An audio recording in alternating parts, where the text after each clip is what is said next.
Welcome to Hollywood.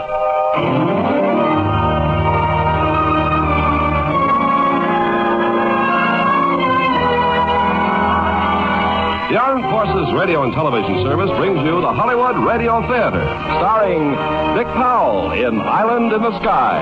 Ladies and gentlemen, your producer, Mr. Irving Cummings. Greetings from Hollywood, ladies and gentlemen.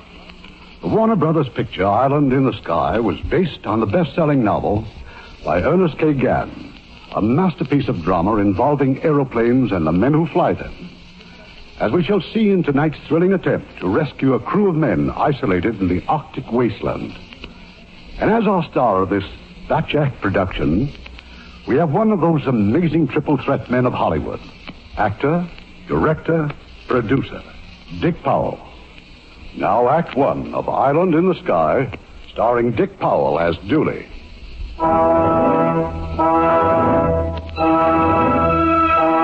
This is a story about professional pilots and their special guarded world. Their island in the sky. In the world aloft, the age-old factors of life and death assume their proper values. That's why professional pilots are uncomplicated, simple men. Their thinking must be straightforward, or they die violently. In World War II, many professional airline pilots were attached to the Army Air Transport Command. They were of the Army, but not in it. First of all, they were flyers. In the icy emptiness above the Himalayas, in the skies of the South Seas, North Africa, and the cloudy vastness over Greenland and Labrador, they flew the materiel of war. Men like Murray, D'Annunzio, Stankowski, Lovett, and Dooley. D'Annunzio. Yeah, Captain? See if you can get us a cross-bearing from Desolation Island. Been trying to, can't raise it. How about Goose Bay? Nothing doing. All I got on these headphones is bacon flying. It's the Northern Lights. Think we're gonna pick up some ice? So I think it. Murray, Yes, sir? where do you figure we are? 200 miles off the Labrador coast, sir. You sure it's not 201 miles?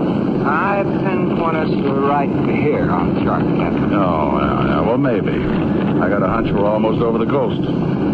Suppose you figure out what kind of ground speed we'd have to make to be over Hamilton River Peninsula in about 10 minutes. Oh, that'd be 200 miles per hour, sir. That's just not possible. Why, anything's possible up here, son? Something wrong, sir? No, not yet. The air's getting pretty cold outside, isn't it? 10 below. What do you know? The kid's learning to read instruments. Frank. Yes, Daddy? You better wipe off your window. Oh, sure. Let's enjoy the view, huh? Of what? Hey, it's getting rough. D'Annunzio. Pick up any signals yet? No, sir. Maybe you ought to try your set. Okay, right now.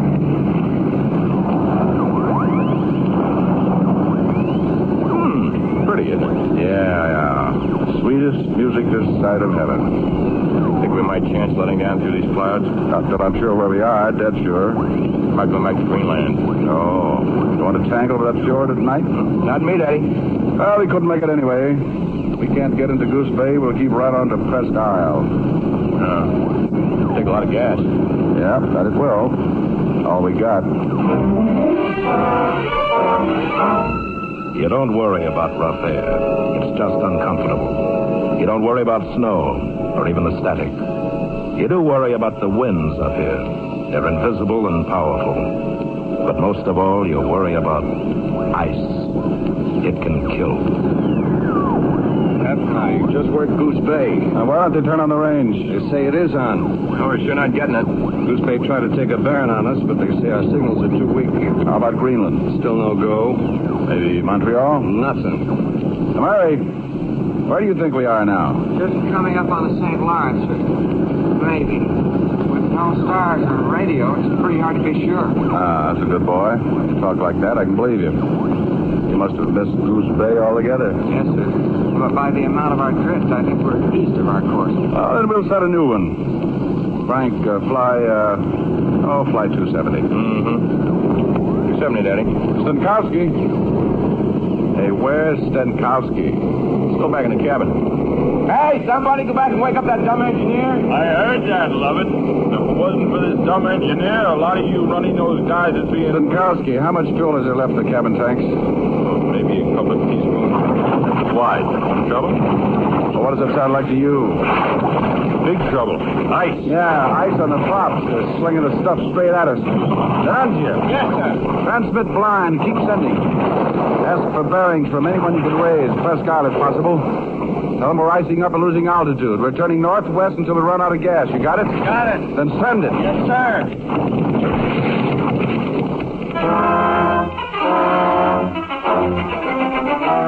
Presque Isle. The pilots call it the jumping-off place because this field in the far northeastern corner of Maine was the last American runway before Labrador and Greenland and Iceland and Europe. Dooley knew it well, and Presque Isle knew Dooley.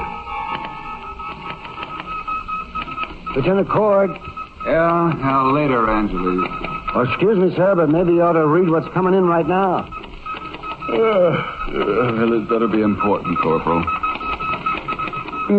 Position uncertain. Icing up fast. Proceeding northwest until gas runs out. All stations take bearings. Merry Christmas, Dooley. Any instructions, sir? Yes. Get Goose Bay. Quick.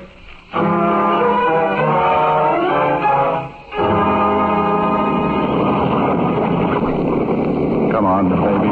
Stay up. You can't, Daddy. We're just one big cake of ice. Frank, run the engines to 2,535 inches. 35. Okay. Zinkowski, pour alcohol in the props. D'Anzio, you getting anybody? Can't tell. I'm still flying.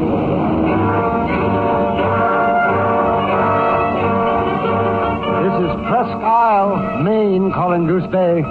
Calling Goose Bay. You getting Dooley signals? If so, take bearings. This is Presque Isle, Maine.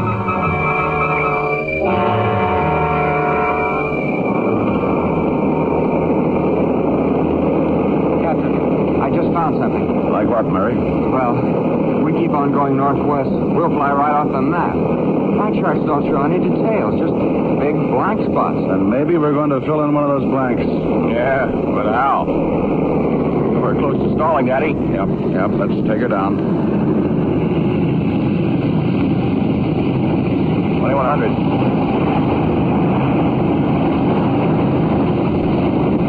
1900.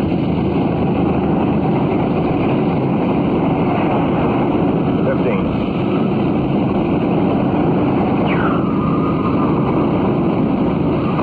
11.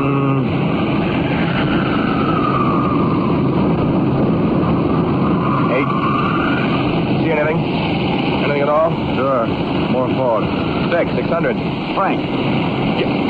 Yeah, I see it. I see it. We're breaking through, huh? Yeah, there's something shiny down there. Yeah. Hey, it's a lake. Yeah, there's another one over here on my side. There's snow and lakes, huh? Landing lights. Right. Wheels down, half flaps. Wheels. Not gonna land this thing with wheels down. I am. D'Anzio, Murray, Zinkowski. Get back to the cabin, stretch out on the floor. Yes, sir. Full flap. Full flap. Hold it, Daddy. Just hold us up just another second. What's wrong? Get out of that snapshot of my girl. Think of the time to kiss her picture. You know a better time. Here it comes. Cut the switch. Cut him!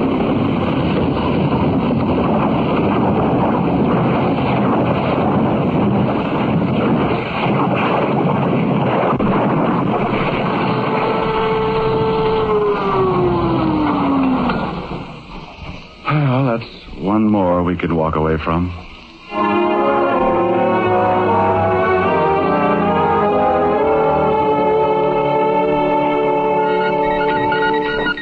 Ansley, anything more on Dooley? Oh, yes, sir. Just came in. Then why didn't you let me know?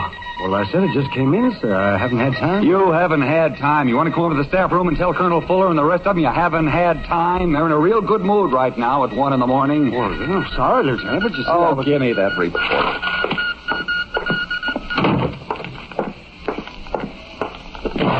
Now, the search party is easy enough to organize, gentlemen. Now, the problem is where to search. Can't send planes out indiscriminately in this weather. Colonel Fuller, sir, a radio report from Montreal. Oh, thank you, Lieutenant. Gentlemen, we have a bearing on Dooley. At 2300 hours, Montreal fixed him as north of the St. Lawrence. How far north, sir? Well, that they couldn't give us. But at least it indicates that Dooley followed his plan, went off to the northwest. That narrows down the area somewhat. To about 10,000 square miles. If Dooley flew to the end of his gas supply, he's at least 200 miles into uncharted territory. Yeah. Well, assuming, Captain, that he came down in one piece, how long could he live up there? Any game to shoot? Who knows, sir?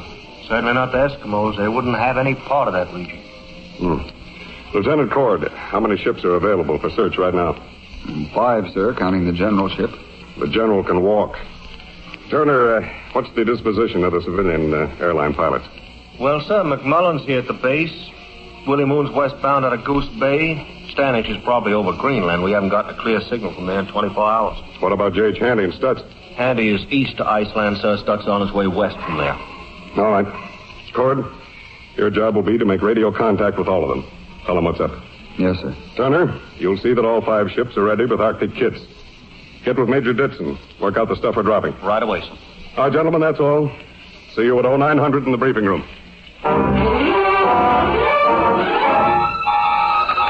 Calling Boomerang. This is Presque Isle calling Boomerang. Calling Willie Moon.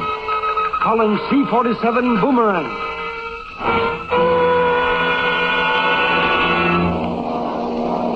Calling Willie Moon. Calling C-47 Boomerang. Hey, Willie, that's us. Yeah.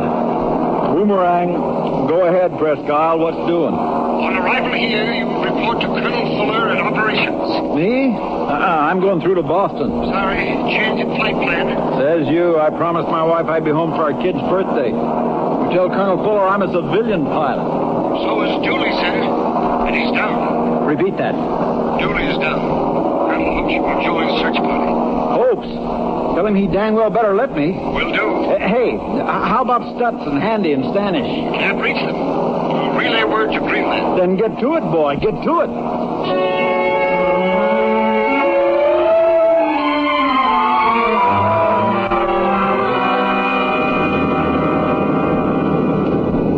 Tower, Breezy. If this isn't Greenland, we're lost. Why, Captain Standish, I'm surprised at you. You mean those palm trees oughtn't to be down there? Ginger K, the BWA tower. Looks like we're about 7 icebergs west of the field. Roger, Ginger K. Altimeter 2990. Wind west 12. Hard pack snow on runway. Clear to land. Thanks. Hold on, give me Stanish. Oh, Captain. Stanish. Word from Presque Isle, sir. Dooley is down. What? Where? Well, they're not sure. Maybe Labrador. They're getting up a search party. Tower. Yes, sir. Tell operations to refuel us on landing. We're going on through. This morning? You gotta get some sleep. While Dooley freezes to death? Sorry, we're going through.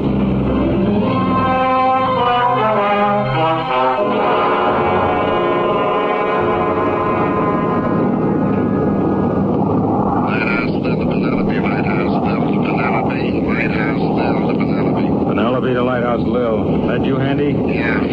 Stutz, you think you might have enough gas to make it to the mainland? Don't think so. Why? Presque Isle says Dooley's down. Dooley? Yes, about northwest. They need search planes. Handy? Yep. I got enough gas. Same here.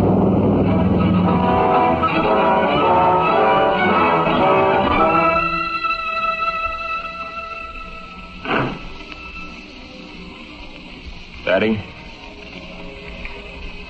Captain? Hey, Dooley, still awake? Yeah. Thinking, huh? Yeah. Just thinking. How about climbing out of this crate and having a look around? Can't see anything till daylight. I suppose not. You figured out anything? Go back to sleep. Daddy. Okay, but keep your voice down. No use waking up the rest. Well, then? You got ourselves a crew of real sack artists. Well, have you figured out anything? Like where we are? Yeah. No. In the morning, we'll break out the octet and take a shot at the sun. Yeah, if it comes out. Yeah, if the sun comes out. Well, anyway, about 30 gallons left in the tanks. You can get some generator power for the radio transmitter. If we can start an engine in this cold. Yeah.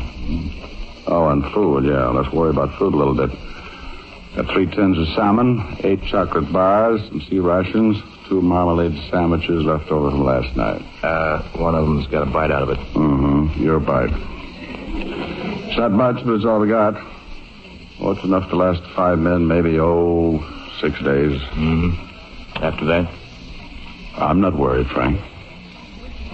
Okay. If you're not, I'm not. Well, that again, Daddy. Not worried. Sometimes a man has to lie. Even you, Dooley. You have always tried to live by the exact truth. Exactness is so necessary in flying. But you're down. 5 men down in the middle of a great big nowhere. Well, tonight it's all right. This'll be the easiest time for them. But tomorrow, or the day after, they're going to know what real hunger is. So find food, that's number 1. Then find out where this nowhere is, so you can help the others find you. Stanish, McMullen, Stutz, J.H. Handy, Willie Moon. They'll come, Dooley. They won't leave you floating alone on an ice cake. They'll come if it takes all winter. Yeah, but you've only got 6 days. Well, you got to be strong, Dooley. You got to keep them hoping, keep them believing. They'll find their strength in you. But where will you find yours? Our Father, who art in heaven, hallowed be thy name. Thy kingdom come.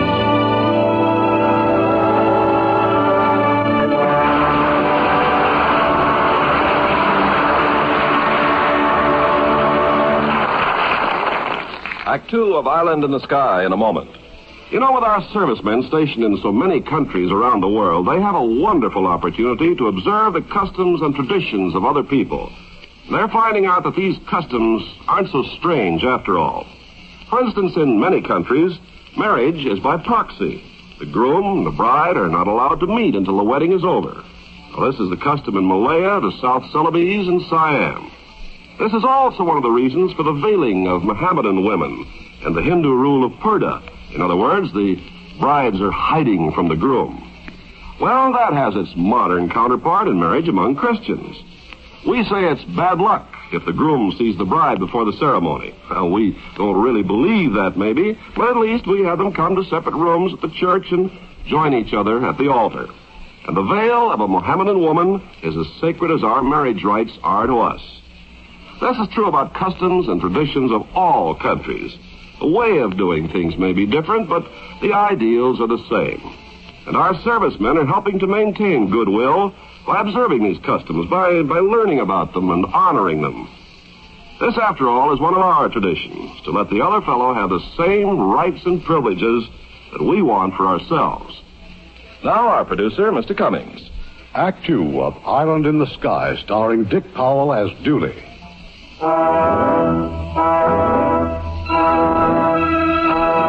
plane is down. To the man who seldom flies, or perhaps never, it's simply a statement of an unpleasant fact.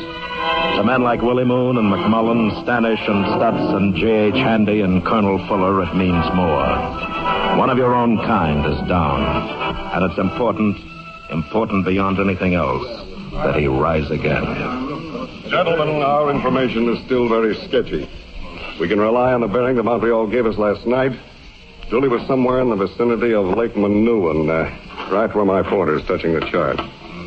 At that time, Dooley radioed that he was proceeding on a northwest course. Well, if I might suggest, sir, since Dooley is a civilian, he might have taken the liberty Oh, rats. If Dooley said he was going to fly northwest, he flew northwest. Yes, but we don't know that, McMullen. We're theorizing. Yeah, that's the trouble with all this stuff. Let's have some action. Now, suppose you let the colonel finish, Moon. Now, we have word from Greenland on Dooley's fuel load when he left there. According to those figures, and assuming that he kept to a northwest course, he had enough gas to carry him 4 or 5 hours beyond Lake Manouan or somewhere right around this region. Oh, brother. Ain't nobody ever explored that territory? No, not for map-making purposes. Yes, and to make it more difficult, the weather's against us. So what do we do? Wait till summer and everything's nice and balmy for us? McMullen, we don't want to dissipate our efforts. You and Moon are on hand, but Stutz, J.H. Handy, and Stanish won't fly in here till dark. Tomorrow morning we'll be ready to go. Tomorrow. What if Dooley and his men are injured? That is a possibility, of course. There's another still. They may all be dead. Colonel, can we count on taking off in 4 hours? No. Be back here ready to go in 2 hours.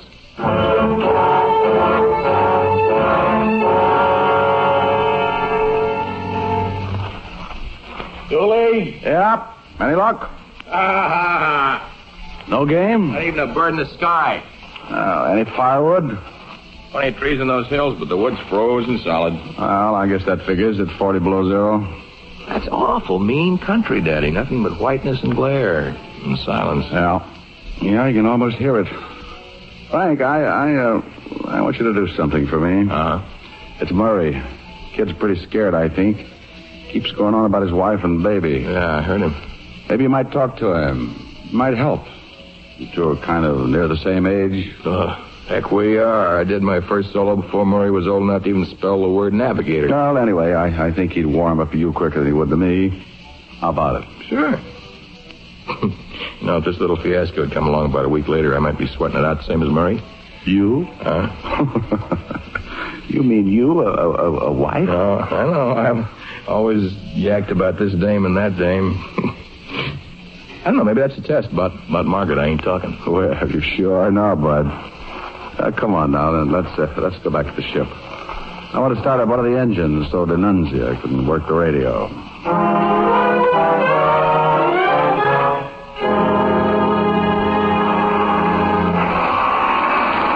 You'd better start pretty quick. Keep it going. Skipper, there's just so much juice in our batteries, and that's it. Keep it going, I said. Please, Captain, no more. Okay, Philip. We'll have to get along without a generator. D'Annunzia, how many times can you transmit with what power we got left? Well, from what I just heard, maybe 3 or 4 short messages. Maybe less. Oh, that means every word's got to count. Oh, who's that? Sounds like Murray. Yeah, he's up in the Astrodome again. Murray, come down here. Murray! Yes, sir? What kind of reading did you get this time? Just doesn't make sense, Captain. According to the Octant, we should be having coffee in Bangor, Maine, or Paris, or Stalingrad. All on the same latitude. Maybe it's me. It's so cold I can't think.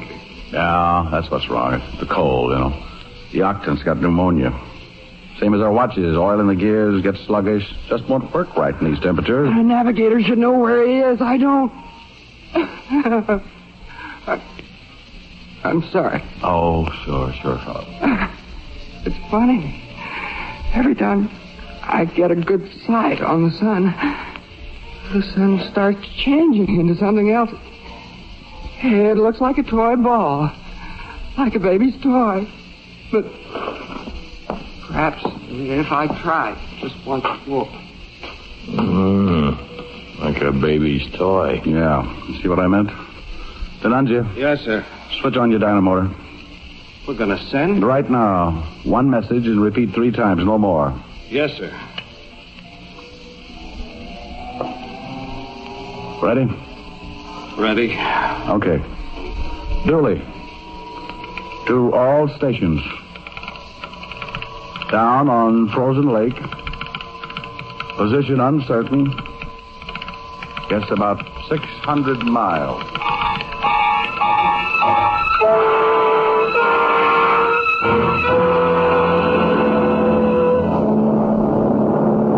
Boomerang to Pelican.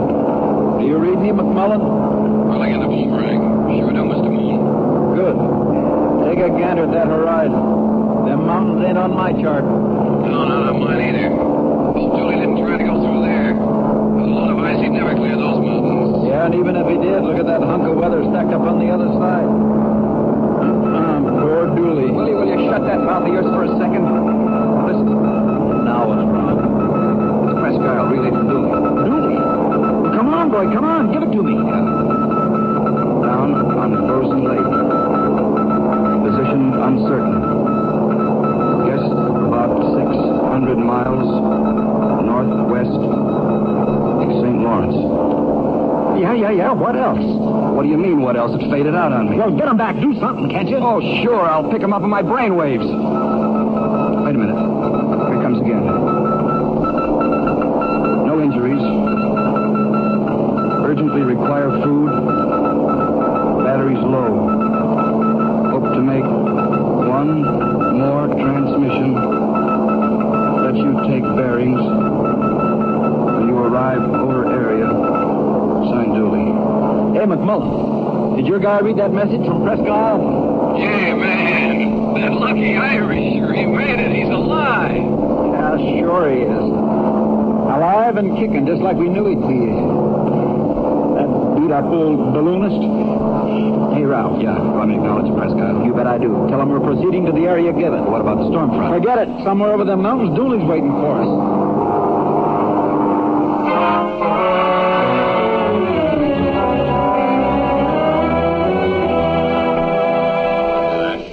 Look, you guys, will you pay attention? Yeah.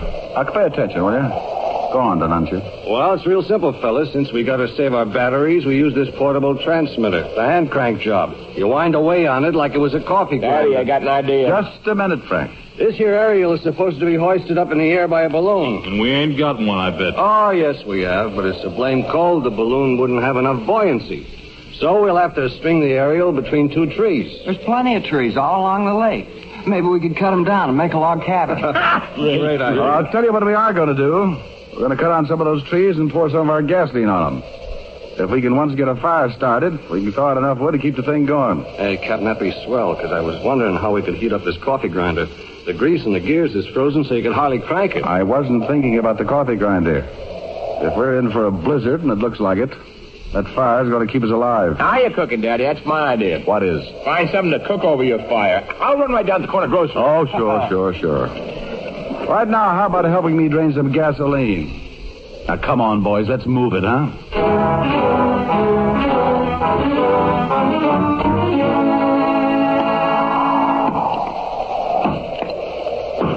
Okay, boys. That's enough wood to start with. Stankowski, Murray, that's enough. Anansia. Yeah? You and Frank pile the wood over there on the lee side of that snow bluff. Hey, wait a minute. Where's Frank? I know. I haven't seen him. Stankowski, Murray, where's Frank? I thought he was with you, Captain. A half hour ago. He went hunting. Hunting? Oh, cut it out, Murray. He did. He took the rifle and the ammunition. He said he was going to get us something to eat or else. Oh, no, but this wind kicking up the snow, he's got visibility for about 20 feet. Frank! Frank! Come on, boys. Yell together. Let him hear us. Frank! Again! Frank!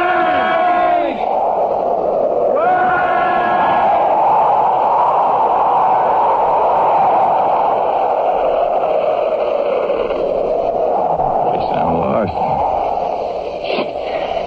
Better fire that rifle. Oh, what happened to that rifle? It's lost, too. Dooley! Stankowski! Anantia!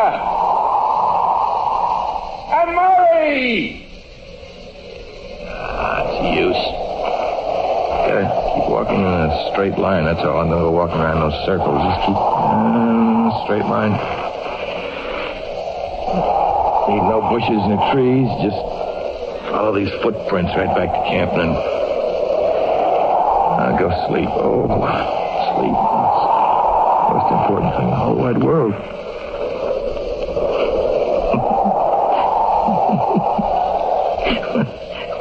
Well, you know, I can't even see the footprints now. I can't see nothing. I know what old Dooley'd say about that. He said, take it easy, son, rest. And that's just what I'm going to do, Dooley. I'm going to sit down right here. Ooh, it feels so nice, so soft. Just going to lie here and think about Margaret. She's so nice and soft, too. Warm. Every time I looked at her, I always felt so warm and good. Like 4th of July at Coney Island.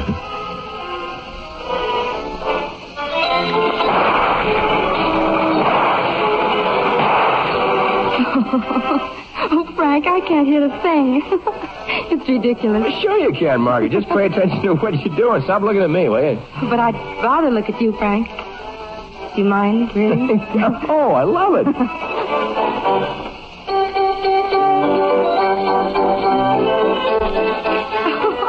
Did you ever see anything so funny? I just never did take a good photograph. Oh, wait a minute. For 25 cents, it looks pretty good to me. Besides, it was your idea, wasn't it? Well, I wanted you to have a picture of me.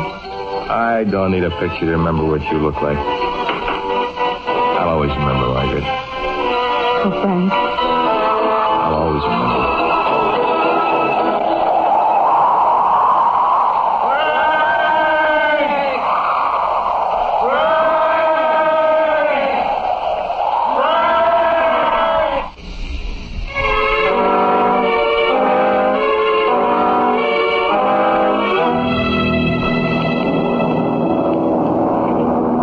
To Pelican.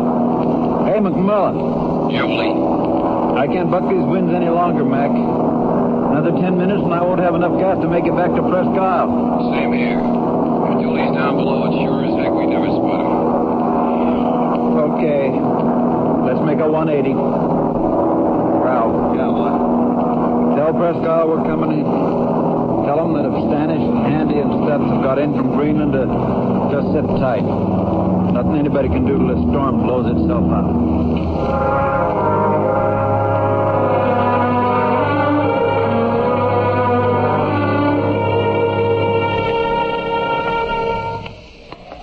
These 2 sticks of firewood are the best I could do, Captain. They don't look much like a cross. That'll have to do, Denuncier. Set it up right here by his head. Captain. Yes, Murray. Frank showed me a snapshot of his girl.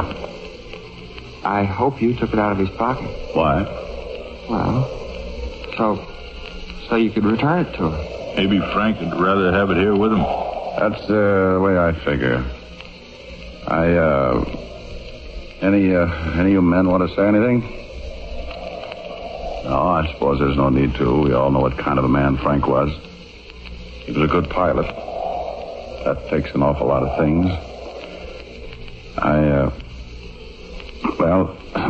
There's something in the Bible, some psalm about the shepherd, but I don't know it. I think maybe we better say something that we all do know.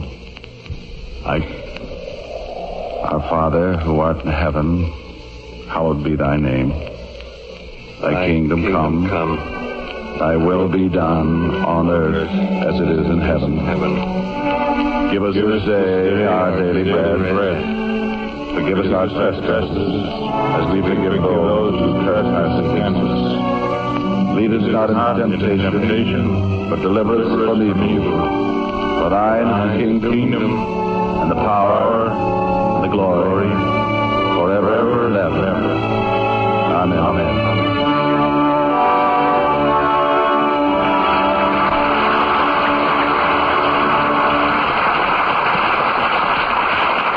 In a moment, Act 3 of Island in the Sky.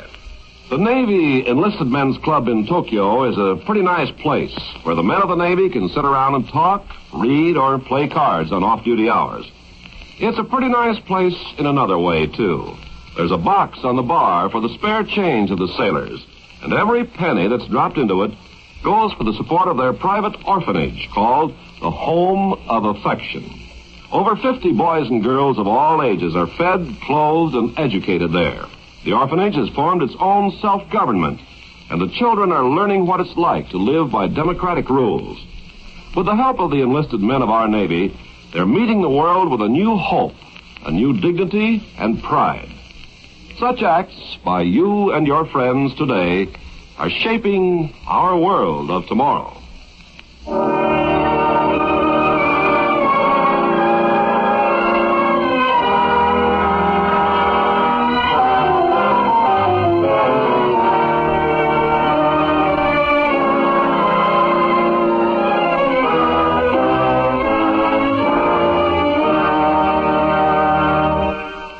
Curtain rises on Act 3 of Island in the Sky, starring Dick Powell as Dooley. How long is a day? 24 hours, 1,440 minutes, 86,400 seconds? Well, it all depends. If you're lost in the great white emptiness of the subarctic, time is measured by the icy paralysis which penetrates ever deeper and deeper into the body. If you're in the sky, time is an almost mystic complex of RPM, inches of mercury, gallons of gasoline, degrees of drift, barometric pressure. Things known to men like Willie Moon and McMullen and Stanish and Stutz and J.H. Handy. Boomerang to all ships. Altitude 13.7 coming out on top. Where are you? Lighthouse, well, J.H. Handy, just below you, 12.5. Ginger K, Stanish, same altitude. Penelope, Stutz, 11,000. Filling in McMullen, bringing up the rear, 10.5. How's it look up there on top?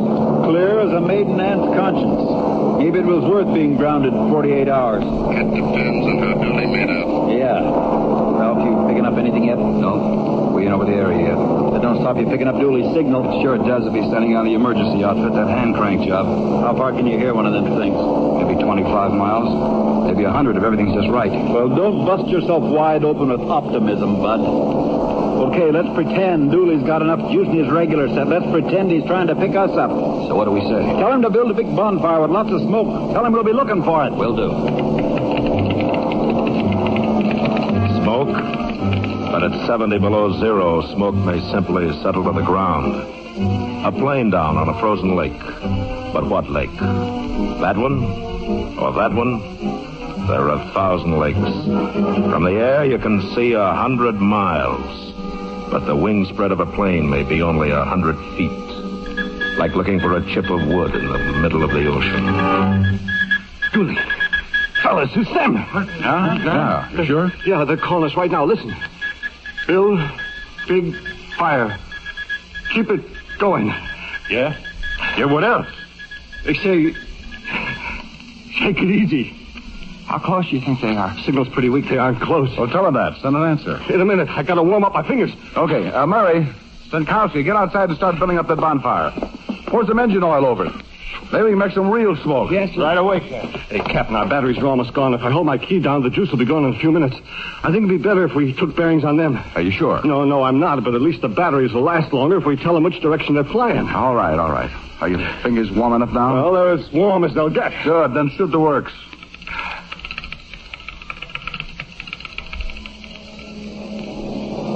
Willie, I got him, Willie. Boomerang. Hey, guys, we got Dooley. So wait. Yeah, stop yagging so we can hear him. Come on, Ralph. What's he say? He wants to take bearings on us. Says to fly 140 degrees. 140? That's behind us. Well, that's what he wants. That'll give us another bearing. Okay, 140 it is. This is Stutz. Will you slow down, Willie? We can't keep up with you. Our right engine is icing up. You pumping alcohol? You kidding? The ship smells like a brewery right now. This is Stanish. Just picked up Dooley again. He says turn to 150 degrees now. Another bearing, Willie. 160 degrees. How's Dooley sound? Weaker. Can't last much longer.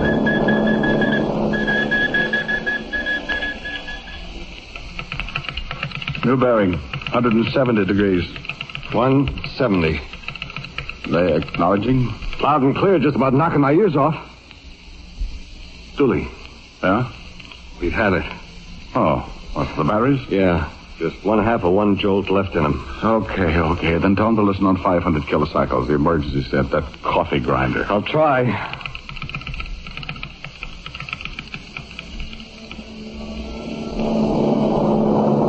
Hey, Willie. All we can get is bum music on 500. Yeah, same here. That big station in Montreal's spilling over. Dang it all. We must be sitting practically on top of Dooley and we can't hear him. This is Stutz. We're at the end of our gas. McMullen, likewise. J.H. Handy. It makes it about unanimous. How about you, Stanish? I didn't want to break up the party, but... What do you say, Willie? Yeah. This is it. Back to Presque Isle.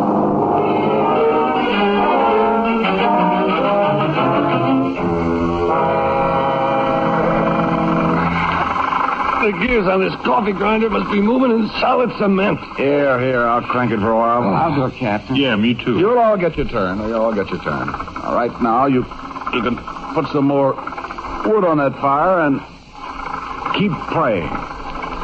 Captain, lay off a second. Huh? Listen. Hey, it's them. They're coming, boys. They're coming. Hey, there's one coming over the hill! Oh, there's another one over there! Hey, look, another one! Right this way, guys. That's the stuff. Come to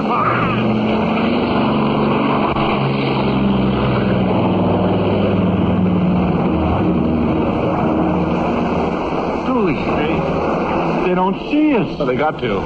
Willie! McMullen! Stuntzy!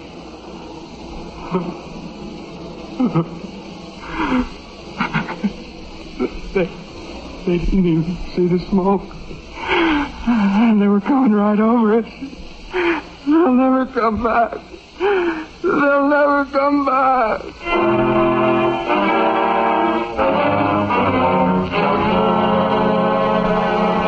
I'm sorry to call you men here directly from your ship, but we've got to decide our next step tonight.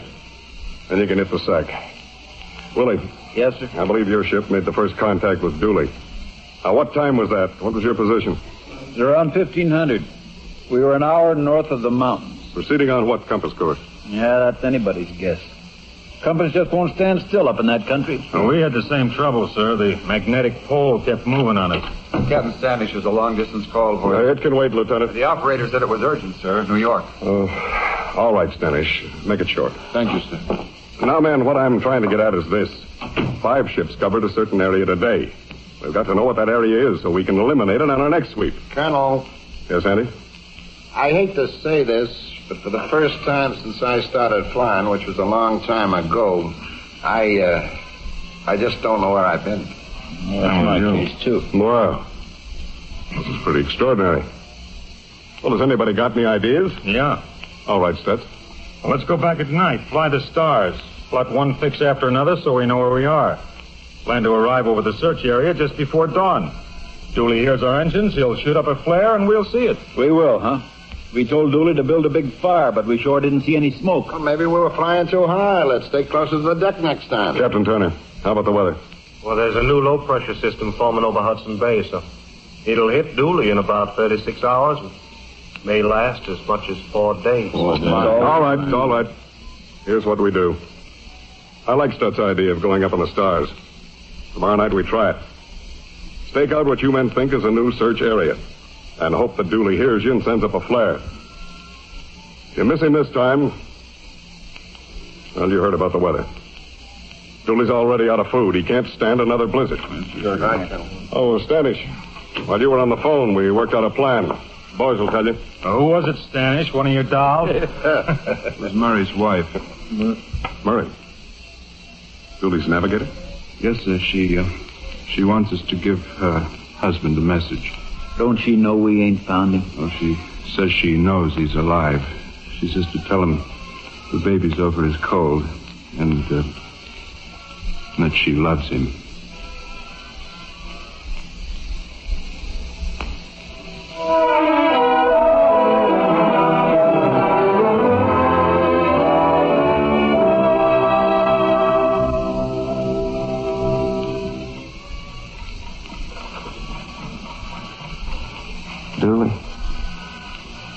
Dooley, you asleep?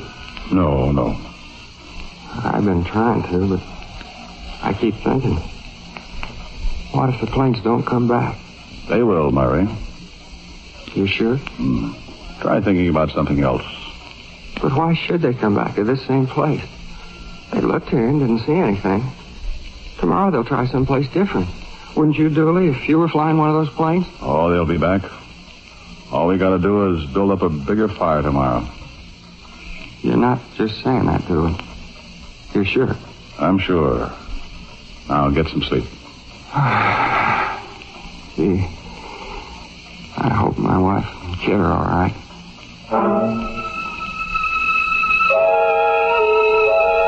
Hope can be murdered, but seldom the deep human strength of survival.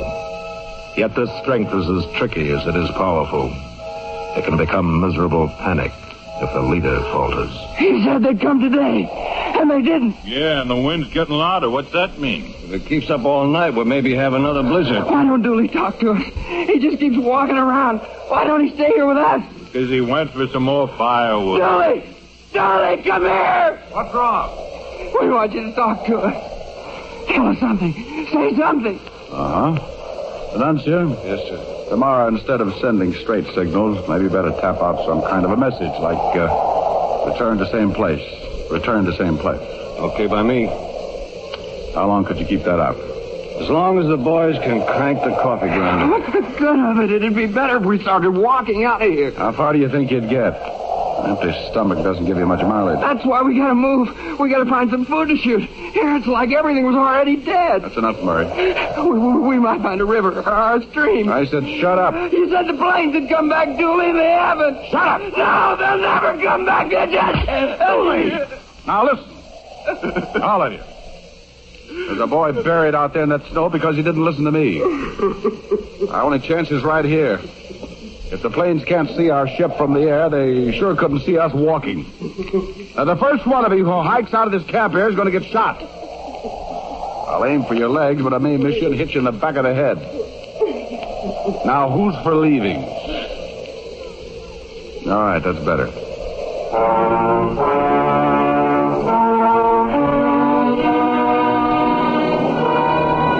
Hey, McMullen.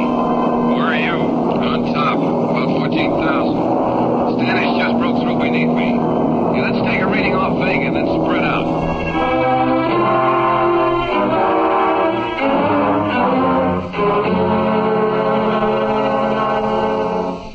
Annuncia. Hey, come on, wake up. Dooley? Yep, let's start cranking. Oh, it's not even light yet. I will be before long. We want the coffee grinder really warmed up by then. Come on, I'll start it.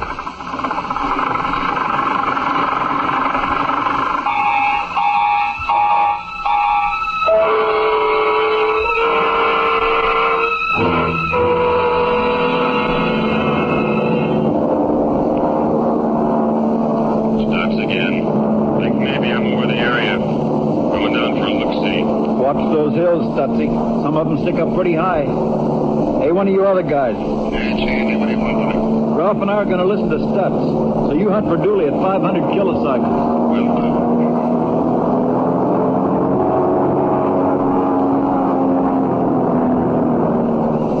Stanish, you guys having any luck? Not me, Chandy. McMullen, nothing here. How about you, Stutz?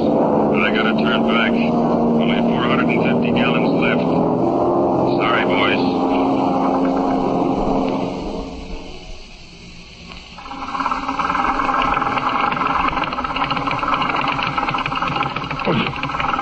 Oh, man. My arm is about to drop off. I had it. All right. I'll take another whirl at it. Keep sending, Denuncia. Keep sending.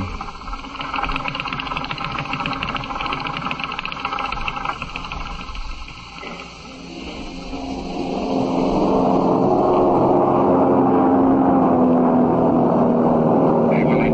Yeah, Handy? Looks like we gotta turn back. Yes? See you, Prescott. Okay. Hey, guys.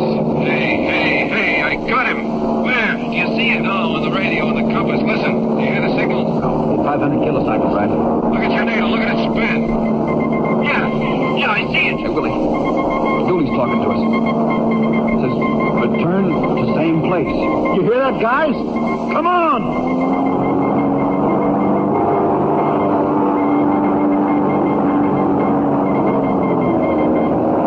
There's a signal again. Turn 30 degrees, 10 left.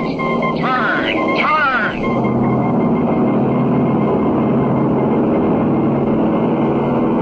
Billy, he must be almost on top of me. He's knocking my ears off. Well, you'd look better without him anyway.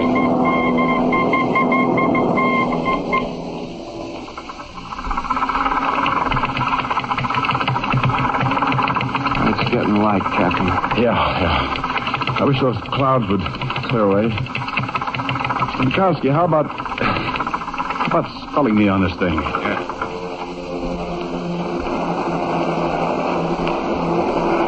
Dooley, listen. Murray, throw me that flare gun. Yes, sir. Here goes. You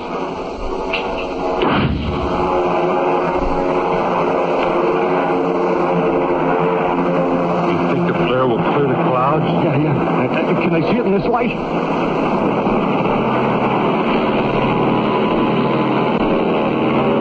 They did. There they are!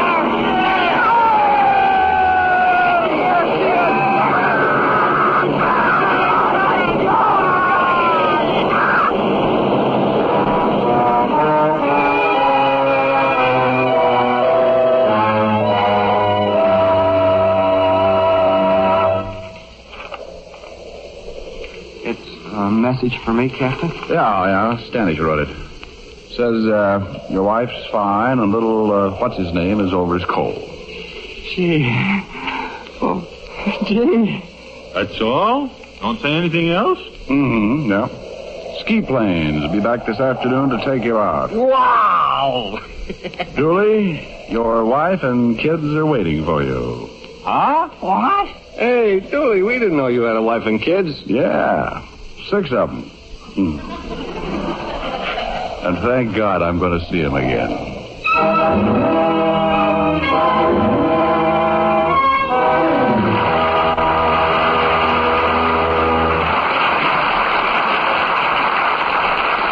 a moment, Dick Powell will return. Make a friend, and you make an ally. There's a thought for you to keep in mind, as many another American has. Elizabeth Vining was an American who probably had more individual success than anyone else in creating a strong feeling of friendship between the United States and Japan. In 1946, she was selected for the important job of teaching English to the 12-year-old Crown Prince Akihito. Her tour of duty was for 2 years. In Tokyo, she found a class of 20 boys had been assigned to her. By patiently conducting her class completely in English, Miss Vining gradually taught them a language they were eager to learn. Her methods of teaching and subject matter were of her own choice. The boys studied American history and democracy, had discussions on the United Nations, and the prince memorized Lincoln's Gettysburg Address. At the end of her assignment, Miss Vining agreed to stay another year, since the prince's English had reached the point where he could understand the expression of ideas. At the end of the 3rd year, Prince Akihito was well acquainted with English and the benefits of a democratic way of life. Miss Vining's work was finished. The Emperor and the Empress thanked her for the understanding she had brought to the prince and the Japanese children, and gave her many gifts to show their gratitude.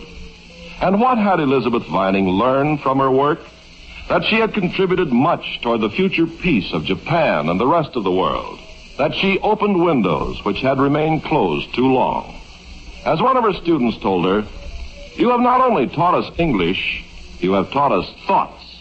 Yes, Elizabeth Vining had learned that by helping others, you help your country. Now, here's Mr. Cummings. Dick Powell, congratulations on a very fine performance.